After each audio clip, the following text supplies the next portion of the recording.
pour wax ni man lu ma jàpp moom mooy Ousmane Sonko bañ a participer ci élection yi c'est déjà une volonté politique man ça m'engage. Maintenant il faut trouver les arguments des fois ma dégg gars ñu naan temps wu justice du temps wu kii mais des fois temps wu justice dañ koy teg ci calendrier politique gars yi à chaque fois que mu am benn en dehors de Ousmane Sonko muy Khalifa Sall muy Karim Wade à chaque fois que mu am benn dossier politique quand même l'État s'est débrouillé pour que calendrier bi mu convenir leen plus. Vous n'avez qu'à ngeen xool seen rétroviseurs yi di ngeen gis loolooy dëgg mooy dëgg période yi des fois am na dossiers yoo xam ne yu si gën a bëri tous ces dossiers politiques là gars yi dañ koy baral programmer ko teg ko donc pour man en dehors des arguments techniques de juristes sur le principe moi je pense que aujourd'hui je ne peux pas man jël niveau Ousmane Sonko ma def ko ma banaliser ko wala ma minimiser ko pour man une élection présidentielle sans Ousmane Sonko est très différente d'une élection présidentielle bu mu bokk. Si je me base sur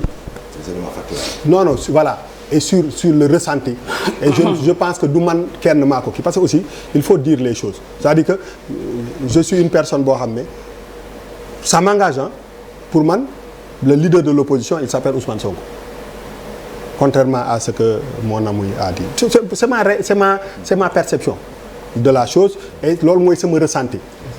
voilà te loolu je pense qu'il faut accepter wax loolu donc quand tu as une personne qui est plus populaire que les autres c'est la réalité c'est pas faral nit wala faraluma kenn kii mais dëgg la lu ma sentir mooy que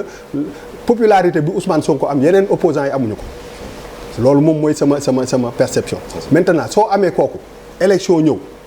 bokkul nga gis ni dossier teg yaa ngi ni gis dossier Mame Mbaye Niang bi boo man dossier boobu laa gën a tiit sax que dossier bi pour man dossier bi mën na dem sax ci juge mu ne nañ ko delloo kii nañ ko delloo ci dañ ko jox ay fiche am bële gën a ko indil problème pour man Ousmane Sonko gars yi dañ ko karkarloo mooy budul bii du bee mais cette volonté pour que mu bañ a bokk ci élection elle est là mais effectivement il faut trouver les arguments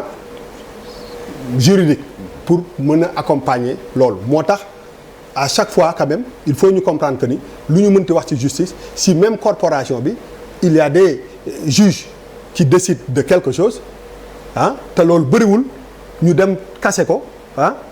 bu Sénat toppee li juge bi wax ñu dàq seen directeur Sénat ça pose problème te loolu yëpp ci état la donc ci biir état il y a beaucoup de contradictions beaucoup de xaw ma ndax comprendre nga ci biir état dafa bëri ay réero chevauchement qui ont valu peut-être à des gens leur poste parce que quand bu ñu daaxee président au Sénat c'est pas une petite affaire par rapport ak rôle bi mu mën a jouer ci ay élections yoo xam ne c'est dans 2 mois xaw ma 3 mois yu bëri c'est quand même lu ñu war a taxaw xool ko la quoi après benn juge bu jël benn kii ñiy suivre ko il y a quelques trucs dañuy wax bi ñu fi defee émission la dernière fois dañu ne gars yi dañu war a jox Ousmane Sonko kii am fiche am léegi ñu kase ko léegi ci même semaine bi tu vois que le procès de Mame Mbaye Niang c'est programmé pour la semaine prochaine waaw donc après gars yi mënuñu toog fii nag après naan woy le temps de la justice c'est pas qui des fois on peut se poser des questions légitimes si programmation ou procès yi donc man je suis persuadé que pour que Ousmane Sonko mën a participer ci élection yi c'est très proche d'être impossible parce que cette volonté pour que mu bañ a participer elle est là mais parce que tey jii su ma fi toogee di wax ci ay article code de procédure pénale naafiq lay doon damay wax comme benn sénégalais boo dëgg la xam nga dama mel ni tey jii ma dugal la ci studio bi ne la kaay produire benn morceau benn doo ko xam wala kaay def produire benn émission télé doo ko xam c'est pas ton truc donc du ma fi ne mais je parce que pourquoi may resté ci principe bi parce que ci principe bi la majorité des sénégalais resté mooy que lu yenu maanaa loo mën a yëg loo mënul yëg parce que soo xoolee un peu ce qui a amené ça il faut qu'on revienne en arrière parce que des fois les gens aussi ils convoquent ay Sweet Beauté ay affaires yooyu mais il y a beaucoup de Sénégalais et peut-être am na ñoo xam ne ñu ngi toog ci plateau bi wala ñeent feneen yoo xam ne la décision de bi ñu teg li ñu teg ci corruption de jeunesse bi ñu teg ci Ousmane Sonko, ils n'ont pas compris cette décision. Parce que vous dites tout le temps que la justice elle est rendue au nom du peuple, mais des fois ça ne résonne pas, les décisions ne résonnent pas ci peuple bi. Et c'est important parce que c'est des slogans qui sont importants, mais c'est des slogans que tu dois pouvoir mesurer au niveau de la masse. Il y a beaucoup de gens, même des intellectuels, qui n'ont pas compris cette décision de corruption de jeunesse. Maintenant je suis pas sur les jugements de valeur parce que man boo waxee pourquoi diw dem fii pourquoi diw dem fële rek man pour man loolu jugement de valeur la après ku nekk yaay xool pour kii, mais je parle sur lan moo tax kii. Man je suis une personne boo xam ne quand on a parlé de l'affaire Mame Mbaye Niang et le truc, j'ai dit ici que ni pour man le procès de Mame Mbaye Niang ne vaut pas l'invalidation de la candidature de Ousmane Sonko, et je persiste sur cette diffamation. Voilà, si position bon, parce que il faut accepter la réalité. Et maintenant la réalité mooy que li ngay vivre chaque jour mooy que c'est pas n'importe qui, et ça pose un grand problème parce que aujourd'hui sa participation ou sa non participation dafa bëri. Déjà yéen commencé waxu foreclosure. Maanaam foreclosure pour que Sénégalais yi xam ko, parce que c'est un mot quand même assez, c'est anglais la sax, mooy que dafa war a mooy tëj lu tëj ñu ne boutique bi tëj na wala kii bi jot na nu mu tudd voilà heure ba jot na émission ba jeex na. Donc loolu buñ koy convoqué mooy que cette non participation elle est importante si issue wu kii bi élection présidentielle bi. Parce que il faut que ñu toog ñu xool à 3 mois des élections est-ce que ça bouge ou pas, lan lay représenter donner des fiches de parrainage à Ousmane Sonko en dehors de matal parrainage bi, qu'est-ce que ça va, lan lay def, ban effet lay def. Waxoon naa ko fii les gens de Pastef xaw ma ex-Pastef de Ousmane Sonko su ñu leen joxee fiche de parrainage, mais c'est pas le fait de recevoir la fiche wala les fiches, qu'est-ce qu'ils vont en faire? Parce que les élections c'est pas que jouru élection yi, c'est-à-dire que peut-être qu'il y a une autre campagne qui peut commencer, donc loolu yëpp état daf koy jël en compte. Donc pour man c'est vraiment honnêtement sur ce truc de Ousmane Sonko là, le fait que au même sein de la justice mu am waroo yu mel ni, ça me pose beaucoup de problèmes. Ba ay ñu ciy dàq ay président Sénat moom laa c'est pas l'État wala le régime contre l'opposition wala contre Pastef, c'est dans l'État même mu am ay problème ñi ngi dàq ay nit parce que dañuy fuiteloo ay notes confidentielles. Donc ça commence à poser un truc te loolu mën na indi discrédit sur un système,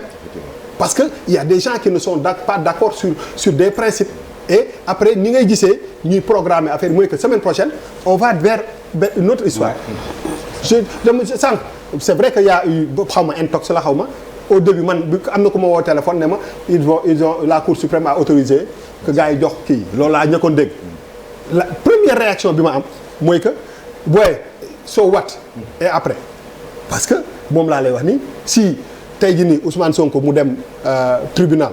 ñu rejuger ko. Même beneen juge ñëw ne nañ ko jox fiche de parrainage mu dem jëli fiche de parrainage ba pare ñu daan ko ci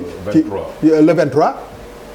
ça change tout hein. Donc karkarloo bi dafay exister te pour génn ci karkarloo bi dafay metti. Donc il faut que karkarloo bi munoo nekk nit buy wax ak sa aqulay taala kese te yàlla tax te munoo ci gis vraiment ce côté politique, cette volonté de faire de sorte que en tout cas cette personne là ne participe pas ci ay élections, parce que yeneen opposants yëpp yu si gën a bëri il disait la même chose bi Karim Wade ñu ne ko doo participer, bi Khalifa Sall ñu ne ko doo participer, parce que tey jii nii moom mooy refrain wu ñu bëri mooy que ñu bëri dañuy teg ne président Macky Sall dafay éliminer ay potentiels adversaires am. Donc le Sénégalais lambda moom ci loolu lay des mooy que day étudier est-ce que lii yenu na maanaa wala yenuwul maanaa, est-ce que man kii liñ ko tëj nii affaire Adji Sarr bi est-ce que man gëm naa ni kii dañ ko jiiñoon viol, est-ce que wax nañ ko dafa non waxuñu ko. prouvé wuñu ko moo tax bi ñu koy tëjuñu ko pour viol ñu ne corruption de jeunesse la beneen kii boo xam ne ñu bëri xamuñu ko et puis ñu bëri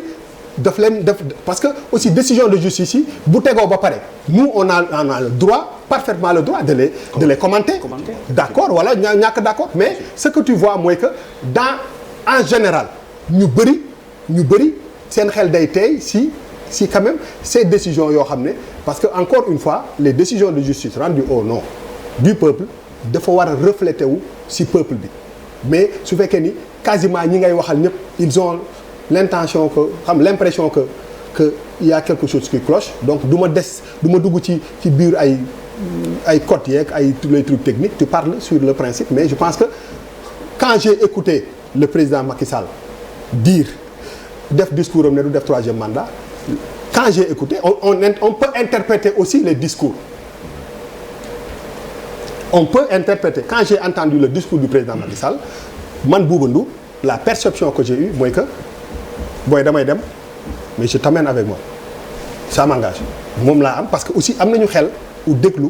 entre lire après les lignes et dès que loolu am t'as vu ce qui a suivi c'est l'arrestation c'est la dissolution du parti c'est tous ces procès qu'on a programmés ci donc dafay confirmer aussi cette volonté politique d'éliminer quand même le candidat Ousmane Sonko. Badara bismillah.